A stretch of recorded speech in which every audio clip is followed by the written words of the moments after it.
I'm a Thank you. huge proponent of morning routines. So I do a 21-day cleanse and I lost 20 pounds. Wow. I mean, it just like came off me. I followed it pretty strictly, and so it just dripped off me. And then I was like, whoa, dude, I like this. For a lot of us, eating becomes a bad habit. Like, I'm hungry. Well, you're probably not hungry. You're probably not hydrated, Right. first and Or foremost. you're bored. Or you're bored. You're looking for distraction. You're looking for some sort of dopamine hit is really, I mean, we're all just chemical addicts. What's the one gift that we're given every single day that keeps us alive? What's the one gift we're given every day that keeps us alive? Yeah. Welcome to the High Performance Human Podcast, where high achievers learn to master themselves, not just their success. I'm Creighton Bertrand, a certified high performance coach, here to share practical tools to rewire your habits and mindset.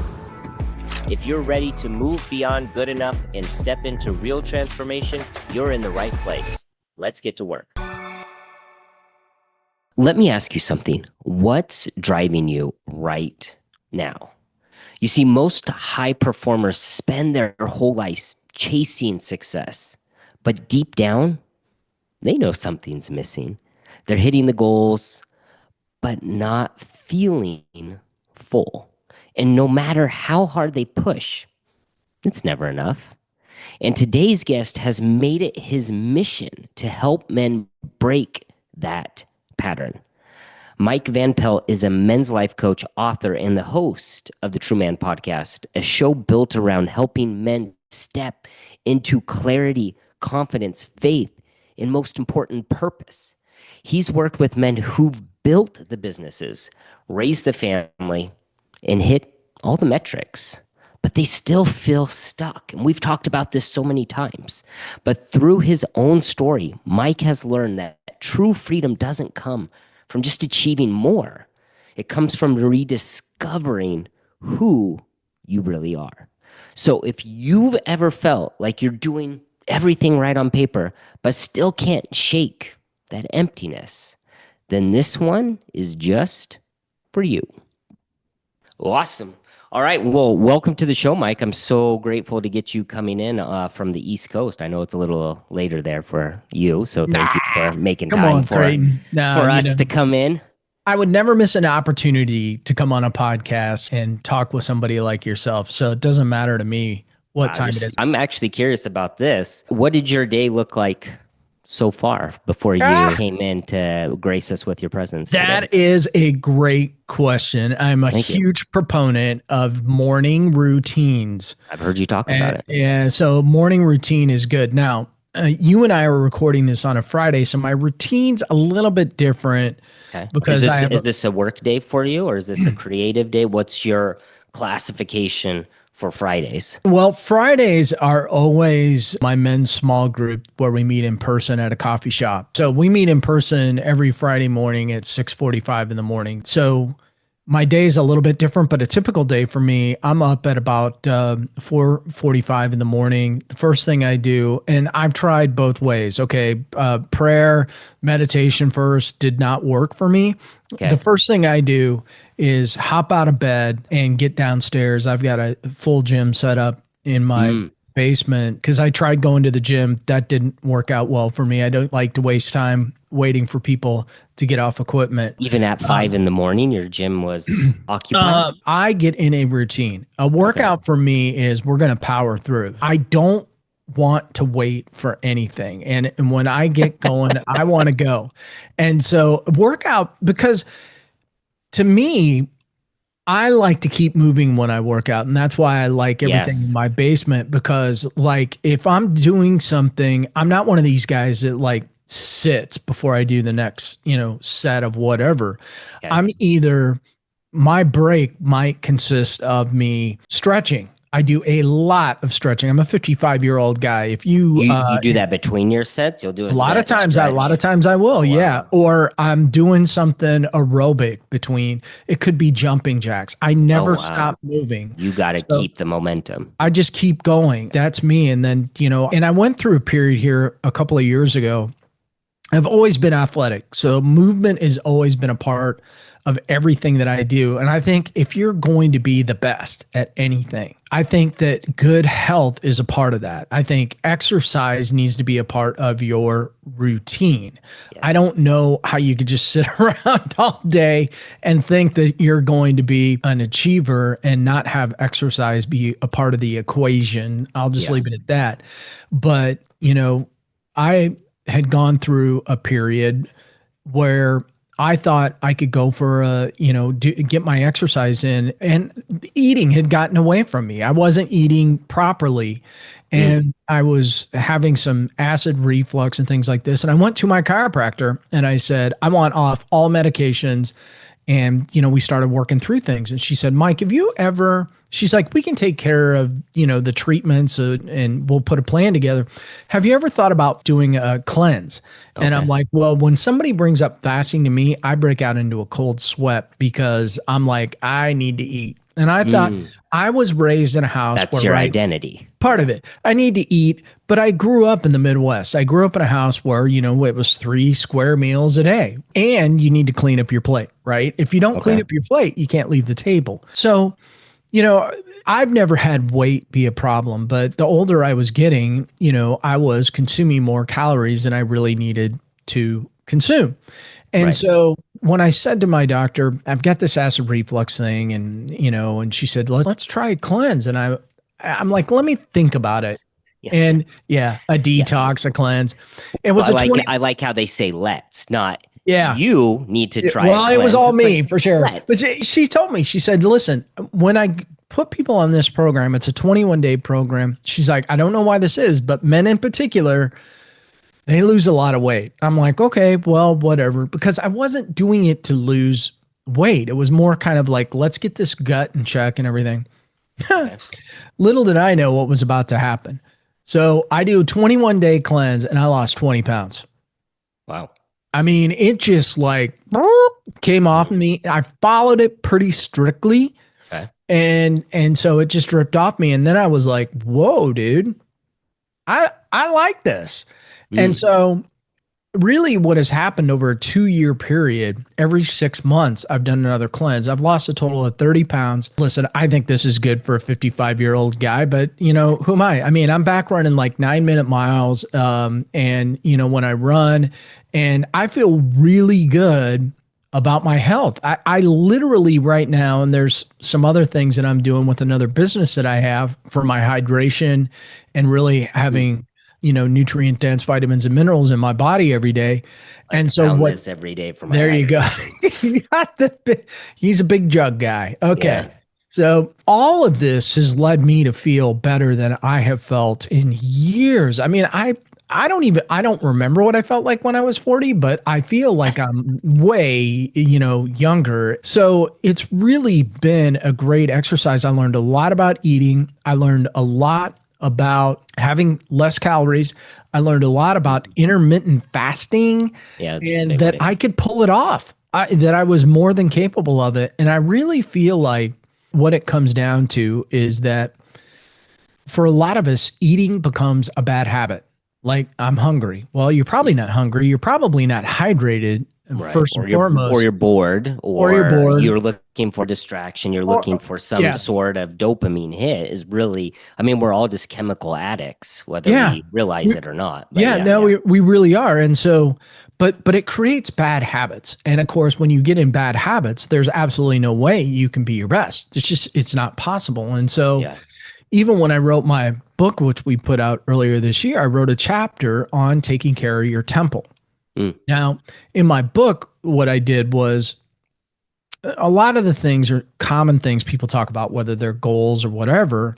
Hmm. But I always wanted to check back in with scripture. What does scripture have Right. to say about taking care of your body or writing goals or whatever the case may be? So I did that throughout the book. But as it relates to your temple, I've always jokingly said, hey, this is just a rental unit. I have to turn it back into God when I'm done with it. And Mm. so, you want to turn it in as good as you possibly can, knowing that you beat the heck out of it, right? The reality is, I have so many great things going on in my life, so many things that I want to achieve, so many things I want to see that I'm in control of my health. I'm in control of what I put in my body, and I'm in control of my workout. And, getting up first thing in the morning just catapults me through my day. In fact, earlier this year, I got out of sync. I was trying to do a lot more business networking, and there were a lot of morning events. And what I found out was I had settled into such a good routine. When I got out of it, I was cranky. It was not working for me. And so I think one of the most important things that we can do, and it's not selfish, it's critically important. If we're going to achieve in life, if we're going to be the men that we, want to be, we have to take care of ourselves physically and mentally. And there's a balance in there somewhere, but it just has to happen. I wish there was another way. I wish there was an easier way I could tell somebody, and Ozempic or some of these other things that are out there is not the answer. I'll tell you right now. Well, I don't think the easy, I mean, if we go to scripture, like nothing in anything in the scripture has ever talked about anything that's easy is worth it. And this is one thing I love to talk to men or anyone about is like, oh, I want it to be so easy. If it was easy, it'd be great. And I'm like, literally, there's one thing, and I'll ask you this. I ask this to a lot of people of like, what's the one gift that we're given every single day that keeps us alive? What's the one gift we're given every day that keeps us alive? Yeah. Just one? One thing that keeps you alive throughout the day. Well, air, water. 100%. No, breath. Yeah. Like water, you can go a couple days, food, a couple days, but breath, you cannot really go. I mean, unless you're really been practicing and you can hold your breath for 9 minutes. But most of us that haven't practiced, like 1 minute is all we get. And we don't have to be anyone. We don't have to do anything. We don't deserve it. All these things. And we're given that gift. Yeah. So I think so many of us are missing the point that we're like, oh my gosh, if it was easy, it'd be great. I'm like, the one thing that literally keeps you alive every single day, we aren't grateful for. And on the average, a person takes about 60,000 breaths a day. So you have 60,000 opportunities to be so grateful that you get to continue for another minute, for another minute, for another minute. So I think God knew exactly what he was doing, that these guys aren't going to be grateful for anything. So I'm going to have to do something to keep them alive. I'm going to give them breath. They don't have to work for it. They don't have to be anyone. They don't deserve it, but they get to live. But I know if I do that for everything else in their life, they're not going to appreciate it. So all these other things, I believe that he makes it so that we do have to work, because when we do the work, that's the only time we actually appreciate it or are grateful for it. But the one thing that literally keeps us alive, no one cares about.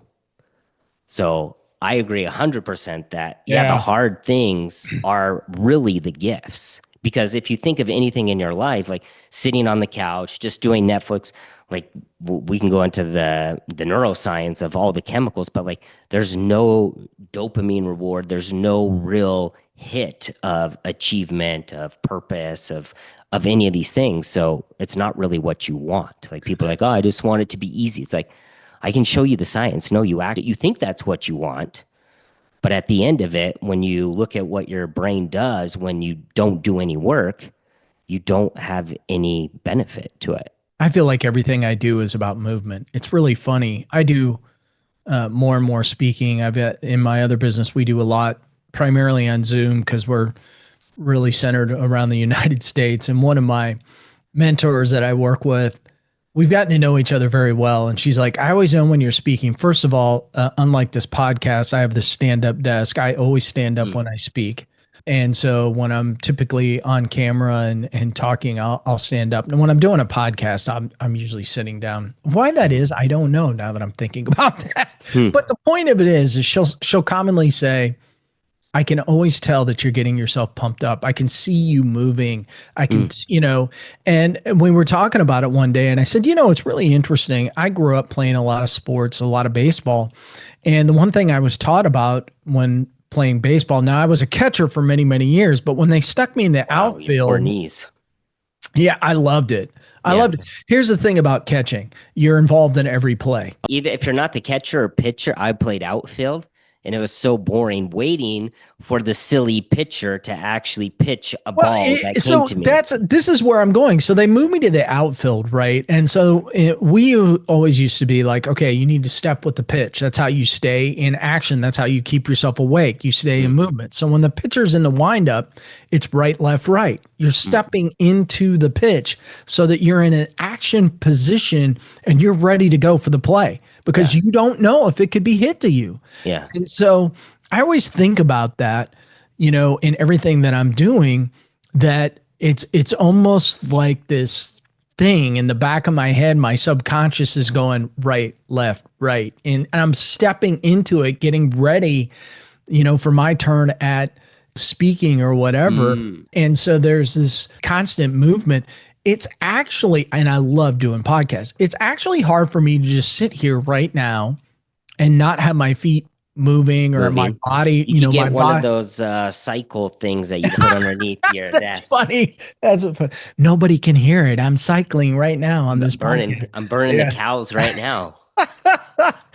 That's funny. Maybe I should do that. Try it. See what happens. I need a podcast sponsorship for my little bike. Yeah. There you go. You could get it. But I think, to me, it's a part of me. It's who I am.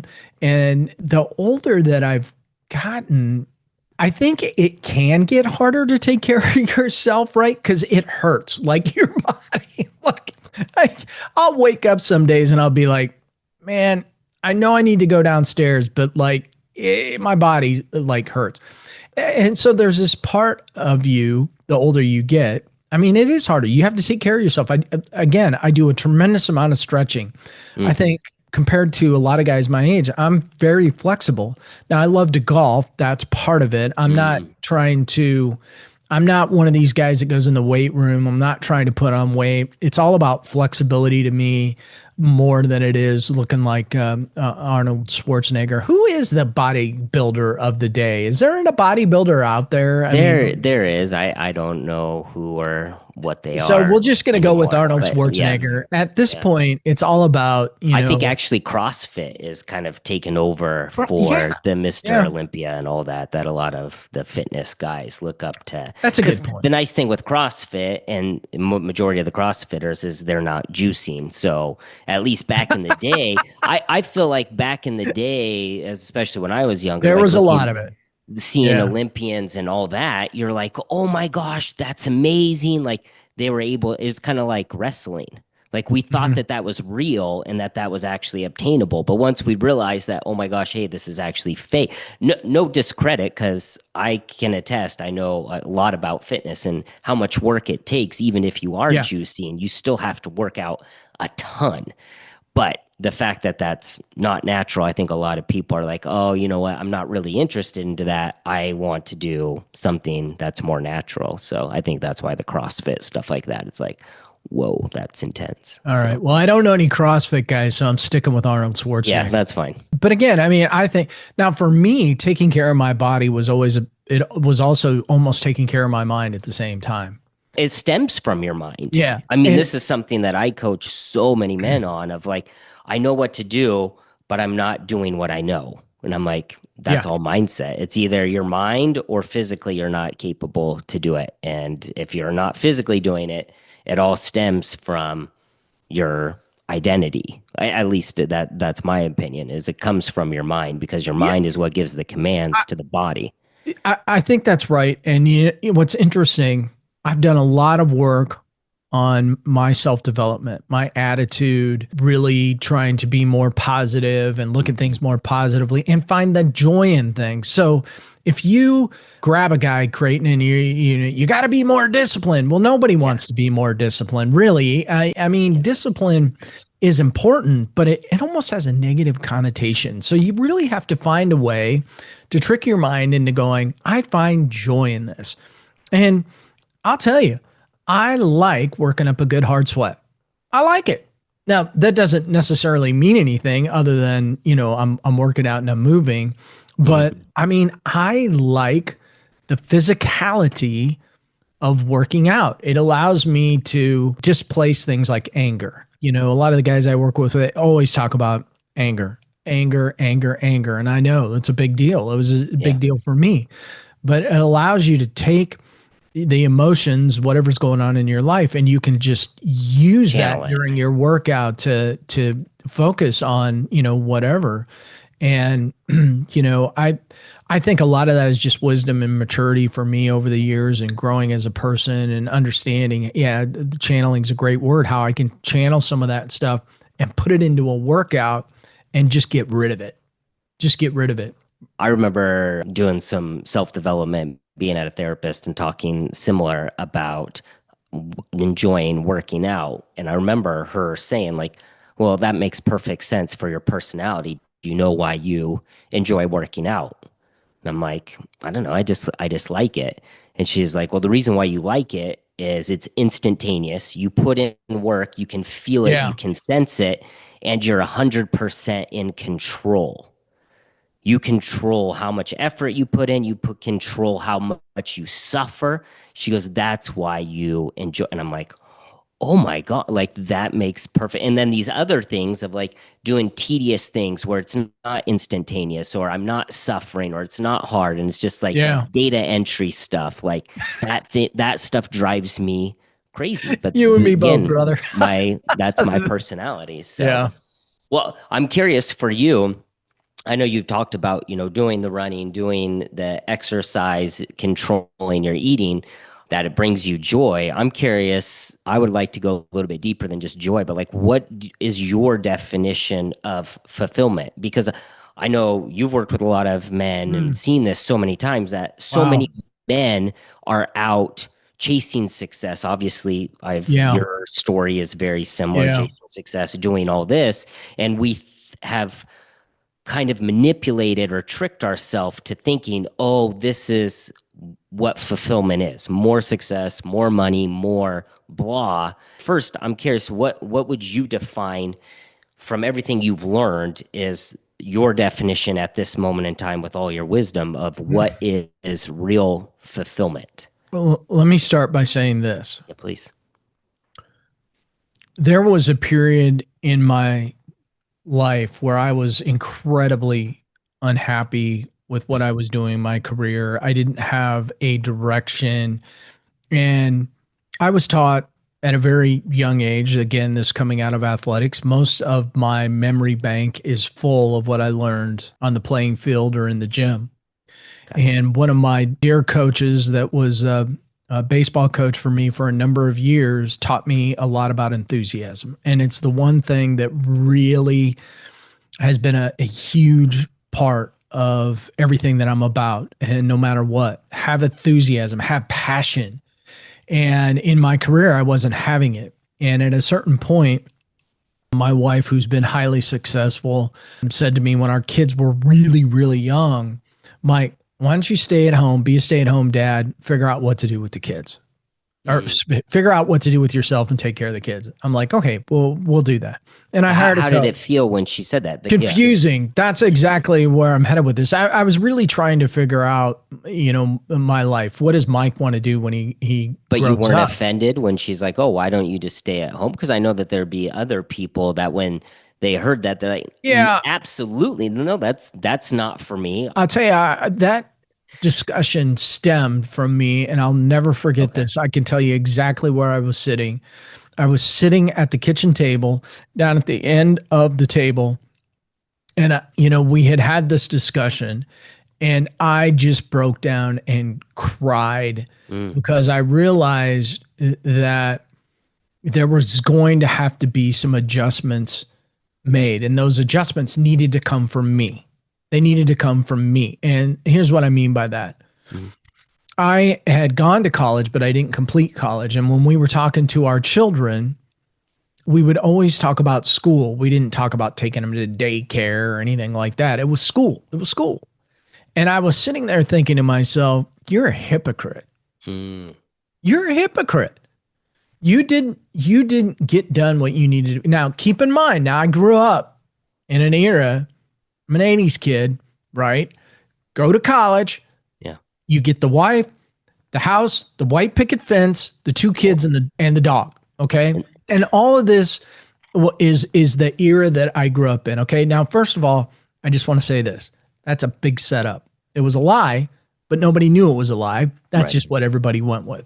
Hmm. But so I bought into that. But I also felt like, and I still do, even though these colleges and universities have just become this bastion of whatever, which is a whole other discussion. But I wanted to have that piece of paper. I wanted that achievement. And so I realized, okay, I think I can pull this off while we're, while I've got the kids. And so I went back, I got my college degree while Wow. I was a stay-at-home dad. How And old were you and how many kids? I was in my 30s, Wow. and the kids, I have a son who is now getting ready to graduate from college. He'll soon be 23, and my daughter is 20. Okay. So at the time, they were what? I don't know, like 2 and 4 or Oh, something. so you were involved. Like They were they young. they weren't in daycare. You were really a They full were young. time. And Okay. so I was also volunteering. So with a lot of stuff, I started getting heavily involved in my church, doing a lot of Mm. volunteering, a lot of community stuff.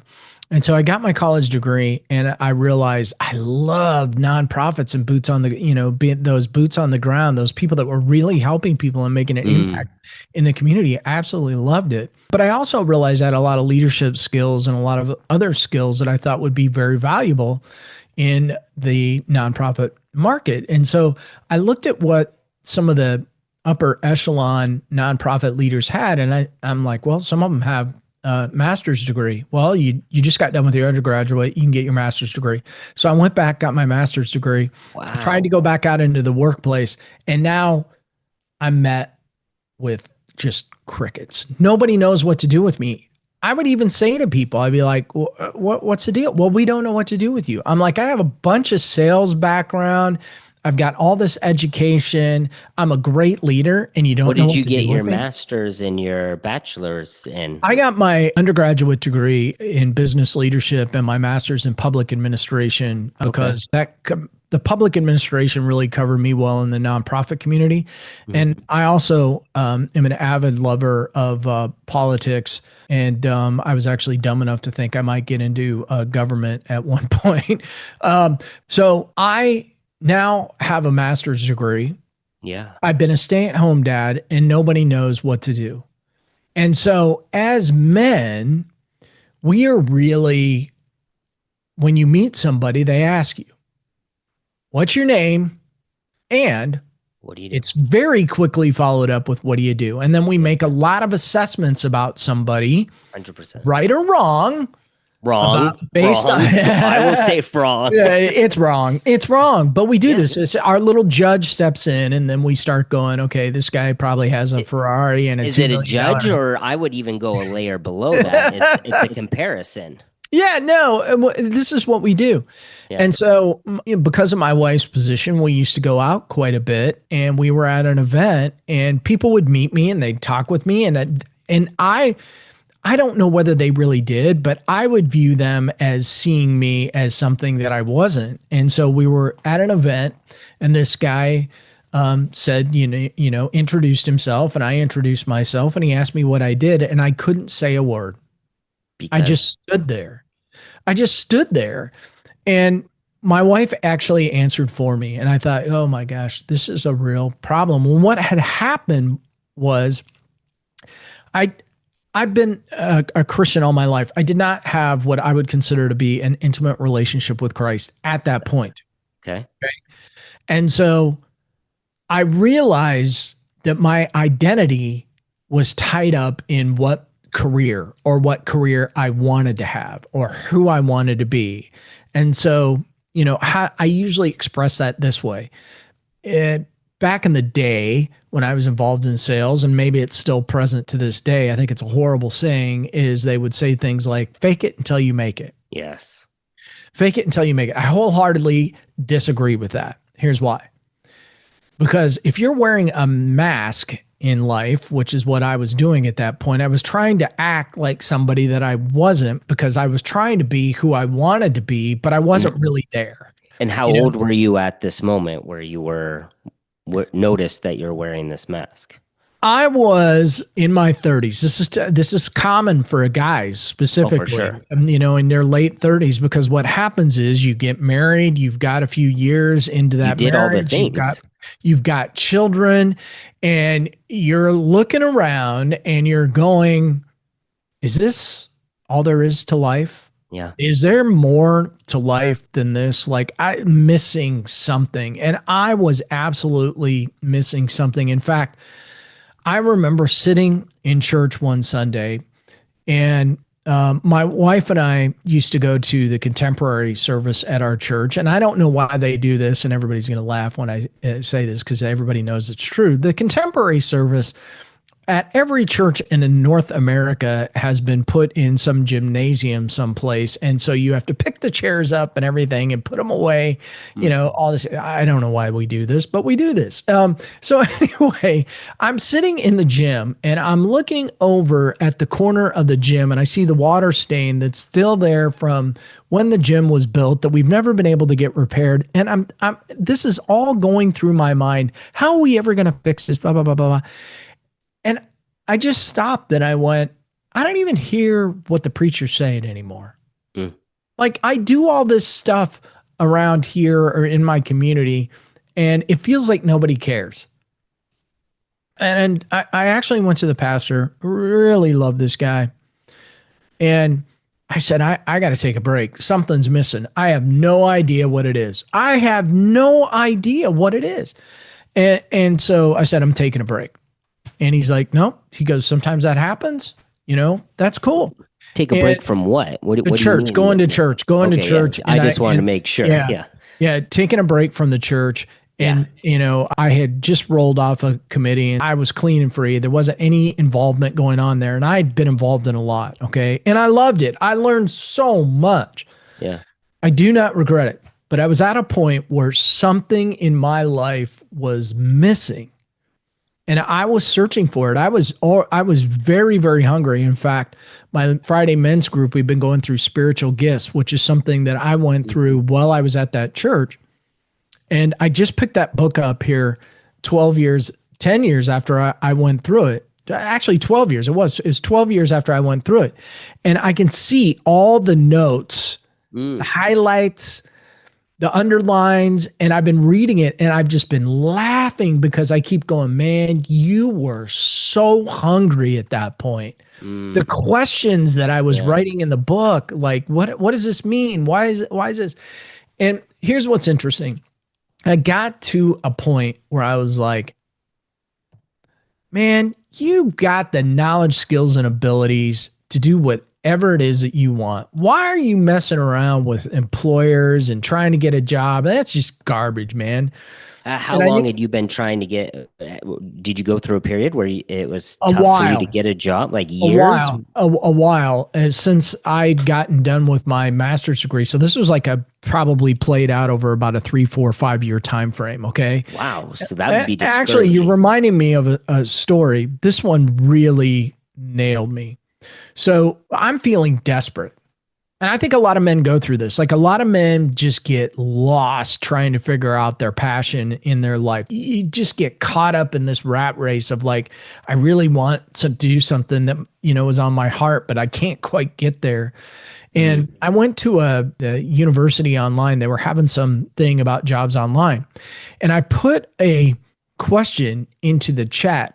Something along the lines of, what do you do when you have an extended gap on your resume? How do you answer it? And the guy said, how long's the gap? And I don't even remember what the answer was at that point. I mean, it was probably like a 4 or 5 year gap. And I put it in there and the guy goes, whoa. Usually I would see something like that if like somebody had a drug problem or, was an alcoholic. Or were arrested. Yeah, something like that. And I just remember sitting there stunned. It was just like a bullet between my eyes. And I just sat there for a moment and I logged off my computer and just sat there and went, you gotta be kidding me. Yeah.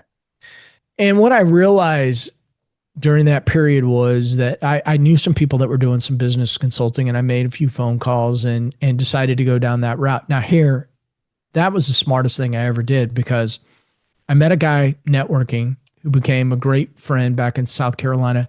And I always mention his name. He's in my book because he's part of the story. Paul Bailey and I met at a business networking event that really we didn't care for. We thought we could do it better. And so we were going to have lunch and talk about how we could do it better. We just thought there were too many takers at that event and not enough givers. And we met, and what we realized was we had a lot of stuff in common from a faith perspective. And we also realized we were both searching for something. And so we never quite got that business networking group off the ground. It turned into a men's small group.